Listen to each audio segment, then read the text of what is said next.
bandeko balandi ya magazine Kine Tumba, merci pour la confiance, merci pour la fidélité. Le lenge bodo continue ko pesa biso na magazine ya peuple o etala makambo kilimo bimba.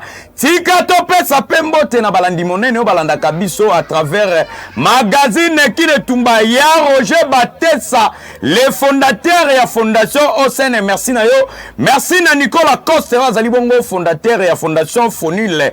To pesa pembo te na ya Patrice Bimbili. Un grand merci na ADG magazine Kine Tumba Serge Bolo mwana suka bajoka. Merci na JPL Ntsumbu oya zola la te pona kosala mosala to fongola basango na biso kuna na quartier 13 sika nini mwana mboka moko ya bakadre ya AVC parti politique oye kamba makana ye moko excellence Didier Budimbu na kombo ya maître Claude Borba Kanyekete akitaki pona konogire mubange na po idéologie pendusa wa kitai kuna pamba te po bandai ko souffrir batu pona ko ba okatsa ngamo ya njili akinamba kimbateke tope kimbateko ya ngamo ya njili difficulté za makasi. Serge Bolo mwana suka bajoka kitai sur terrain loro na JPL Ntsumbu lokese eganga kipe beta kuna boyo loko viva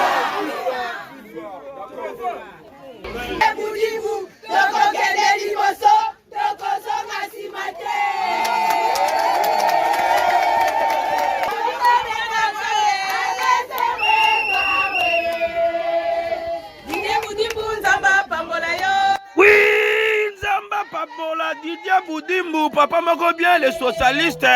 Ah, wange mwana mama koyembe ali suka la loyembo suka na ngembo. Melenge cadre moko ya AVC na kombo ya maître Boba Kanyekete. Ah, koya ki desane mo bangela inauguration na ye o yaki ya po monene. Na kate 13 yaki suka na loyembo suka na lingisa. Botala. Ah, wabaka na AVC to kozonga simate.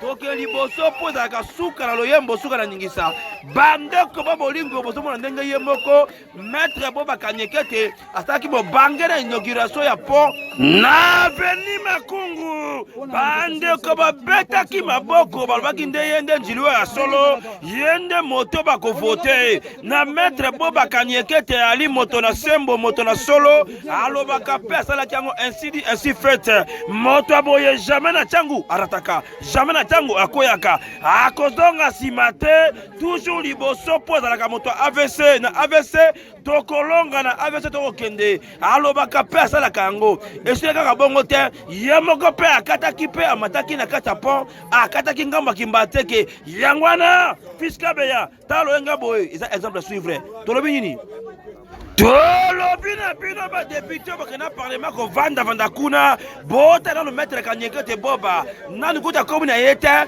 député mais asala ba action moko ya malamu na population na ye e bongo soki komi kuna na parlement akosala nini fiska beya tala ye moko wana akosala inauguration ya pona ye akokata entre njina kimbateke akomisi bango mapasa akomisi bango mapasa po banda ponza la po banda 13 la 13 na nukutu te moto moko sala boye mais na cadre bolingo ye moko le Kanyekete Boba maître atali bolingo na ye boyo ka ye moko apesa indusa na lukala luyuma na Kine Tumba. Bon, merci pour le moto na bino. Tout d'abord naza mwana njini bandeko na biso ya quartier 13 ya njini na kimbanseke bakutanaki na ngai mpona badiscute bazalaki nango mpona kotraverse koto. Donc eza nzela moko eza na fréquence makasi bato baleka yango trop alors mais badifficulté nde ezalaki makasi surtout so mbula ebeti. Donc ndenge eza awa so moto aza neti na ngambo ya kimbanseke na makungu ngambo ya kimbanseke akende na makungu na ngambo ya 13 ifaleka na kati ya ruisseau oyo donc na kati mpenza ya mai so mbula ebeti terrible. Alors bayaki komona nga tofandaki tosololaki alors naprometaki bango lelo eza sikoyo jour ya inauguration oyo ya po oyo tosaleli bango. Donc omoni biso na kati ya lingomba ya haute vision du Congo oyo tobengi na mokuse ya AVC parti politique ya mwana mboka Didier Budimbu toza plus na écoute ya population.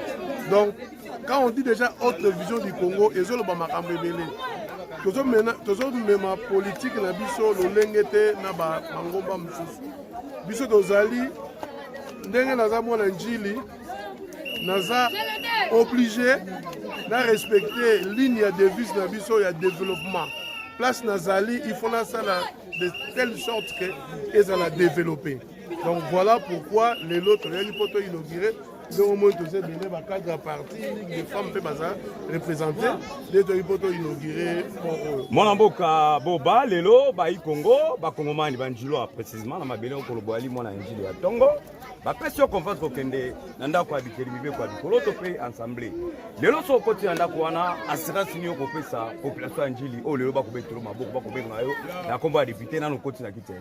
Bon, je pense avant toute chose nakosenga d'abord comme toza na mois de décembre et que samedi prochain enrôlement est bandit. Très bien. Donc nakosenga d'abord population na biso ya njili na kimbanse que va s'enrôler massivement parce que ceux qui vont s'enrôler te moyen opona molobeli na yo azate ou bien balobeli na yo azate.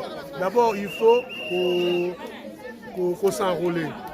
De deux, une fois que tu vas enrôler, tu as ma ponami, ma poni biso, tout ce qu'on peut faire pour la population na biso, pour lutter pour la voter mibeko oyo et pour ça la que circonscription na biso, population na biso ya njili qui manteke bref ya changu va bénéficier na balua wana. Et ça balua moko général, balua moko oyo pour profiter la base la population au bon peuple sans confiance. Voilà. Merci beaucoup mon amour. Grande non remercie monsieur journaliste. Merci. Pas de la passe. Si on traverse qui m'batteke, mon le que zate, poto pas si vraiment, mais papa besoin gagner que ta passe, ils sont pas dans les cérémonies comme on a yé, peut on voter yé, donc on tika yé, on karamana yé, biso maman nous sauve on est à sima. Si n'est pas dans la chaise dans kunda, biso peut on landa yé. Donc, na commune Njili na masole tali politique, parti politique AVC, bakitaki kuna na quartier 3 population ya kosakana te, kasi parmi bilongo tomona keza remarquable camarade Gauthier Badianga elongo na maître Kanyekete Boba Claude oyo babengaka kifiniku ya Njili, ba sensibilisaki population pour n'avoir que nos carte électeur pamba te tata ekola bi 2023 bo kitabo mata élection ezali Serge Bolo et l'on a JP Nsumbu ba niataki lukala luyuma et ça les loko ndege kaka bozomona mwana mama tala etuluku na bato batondi okokanisa bazala misa ya tata sango te mwana mama eza parti politique AVC ya excellence Budimbu esangisaki population ya Changu kuna na Njili na quartier 3 pona sensibilisation bakende kozo bakarte électeur pamba te 2023 mbutu élection ezali. Parmi ba membre auto remarquaki autorité ya parti tope ba cadre tomoni ndeko na biso Gauthier Badianga elongo na maître Boba na ba secrétaire général nyonso bazalaki ya mwana mama avesa kendaka liboso azonga kasima te yango atikali bino tante alobi eyindaka mabe boyoka bango moko bakadre ya parti ndeko Boba azwaki mikro mpona kokommunike na population ya Changu.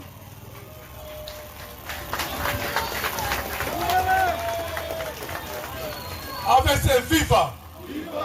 AVC viva! AVC viva!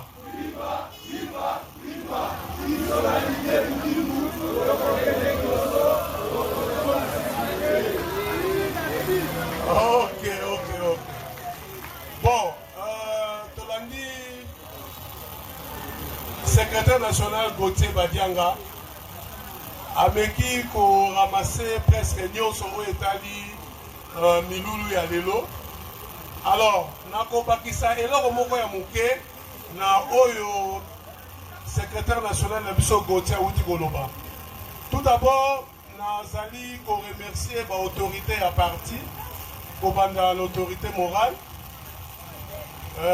passant par bureau politique, secrétaire, comité national et comité exécutif national, ainsi que interfédération et puis fédération, coordination Yachangou de manière particulière.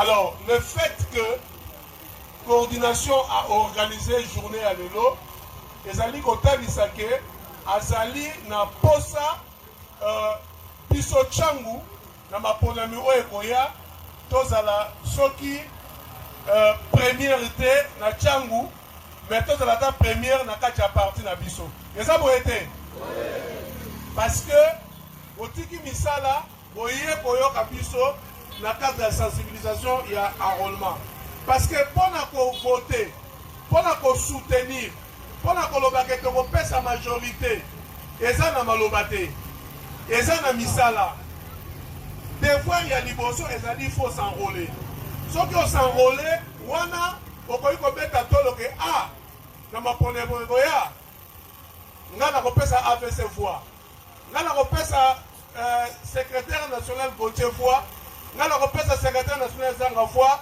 nga na kopesa secrétaire national Dido voix ainsi de suite. Donc soki osenrôle na yo te donc okovote na yo te okoparticipe pe na gestion ya chose publique te. Donc il faut to s'enrôler tant que to s'enrôler to bomba ba carte na biso soki na osala photocopie na tambola na photocopie au jeu na bomi na ndaku donc eza idée oyo esengeli tosala. Alors seni a facilité biso problème ya enrôlement eza lisusu te ndenge ezalaki kala ke non tokokende na babureau tosali ba 20 minutes ba 30 minutes bousculade tozowela na porte te bapesi biso application moko ya bien.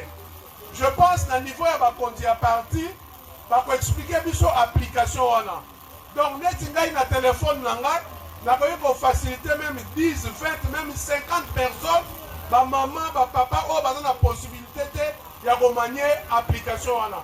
Donc tant déjà osali application wana na téléphone ozokende na bureau juste pour ozwa photo bazoyo photo obima okosala bata ebele te mpo na yebi bato mingi bazalaka soki aza na mosala na ye mpo atika mosala akende kosenrôle c'est tout un problème. Donc totiango na mutu soki tolingi tozala na majorité soki tolingi topona bareprésentant ya AVC na niveau ya ntangu esengeli tosenrôle. Après enrôlement nakosenga na biso nyonso toyeba korespecte unité réveil développement. Donc soki toza uni c'est à ce moment-là tokosala mosala bien. Biso pe ba leader ya tiango tolalité toza toujours kolanda lokolo ya Serge Honoré tolobi ete tokolakisa ete AVC aza likolo eza boye te yango mpona kokoma wana ezosenga mpe biso toyeba kosensibilize babasi na biso mpona enrôlement nalandaki yango ko CG Boba Honoré tant tozoleka bazoyemba bi bato nde basenrôle babongisa bakarte te mpona ete na molilo ekoya na 2023 vraiment naza na besoin batanga majorité parlementaire batanga na ntango AVC boye te yango nde likambo ya motuya oyo biso tolobaki lelo ntango tolancer officiellement campagne wana sensibilisation wana oyo bino boreprésente nayebi ete ntango tokokita na babase vraiment topousse babase na biso bapopulation na biso peuple na biso basenrôle massivement mpona ete toyeba kopesa mokonzi ya mboka oyo ya biso ya liboso Antoine Félix Tshilombo bavoi ebele na majorité na oyo biso tokopesa ye na parlement na présidence toyebi ete tozala mpe na candidat moko oyo azali président na biso ya république tobeteli Félix Antoine Tshilombo maboko beta maboko na cadre sengo mpe na bafete ya suka ya mbula ne TV télévision ebongisi mubangene événement oyo bakosangana na baorphelin balia na bango ensemble baboyi na bango kokende kofetela na kimbuta to mpe kapela to mpe kokolesa ntango ya pambala pamba te eza biblike nkolo alobi tokende kosunga baorphelin bato na maladi tokende kopesa bango oyo nkolo apesaki yo mpe osungaka yo mpe omesaka kokaba tala nimero eza na se wana Serge Bolo betela biso lokese extrait ya sports oyo ale 24 esali eloko oui donc on lance une annonce pour les alliés. Donc le 24 décembre, il y a au moment où on va là. Nous avons fait un peu gratuité depuis donc début année, si nous avons année. Donc on lance un message que non. Nous avons organisé journée moko ya relier na ba orphelin, ya ba na ba veuve. Le 24 décembre, yo lingo participer na mission na biso, on participer na action oyo, na œuvre oyo. Ko benga biso na numéro za na banque finance na biso, ezala bien. Yaya, moi nza solo te solo ngondima. Oza partout ta na biso yaya. Oza pe mo fele. Oza makaso fele, otambola partout. Zala bola mo raconter nza mettre na œuvre na yo pour mo faire dia mbongo ne sala vraiment bien fisca bien.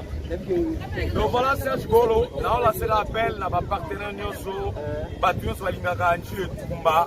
Donc Aden, l'association a besoin de Sanjili, Frenchilois, au Bolingara Njili, Tokobanda, pour fêter la orphelin, et Anjili, Tokobanda, orphelin, Anjili, dans le Tamboli. Après, s'il y a des moyens, on a des Robima, Liban, Anjili, donc il Liban, dans Malam, Golegande, on a cette on a fait tout. Ah oui, tout ça, il y a un sponsor, où il y a beaucoup de action Oyo, et le Malamou, le 24 décembre, donc, tout se retrouver, ban ensemble, bisognon soit. Oh, nous avons soutenir l'action autobengino comme sponsor. Boya, Zambe, Abozan, Athènes, Abopambola, Bino. Voilà. Merci beaucoup parce que maman pas de pas de caméra zarana, maman pas de caméra zarana, ba dombaya, maman baya, ba koloba mingi zate, wana kibilo ko mona.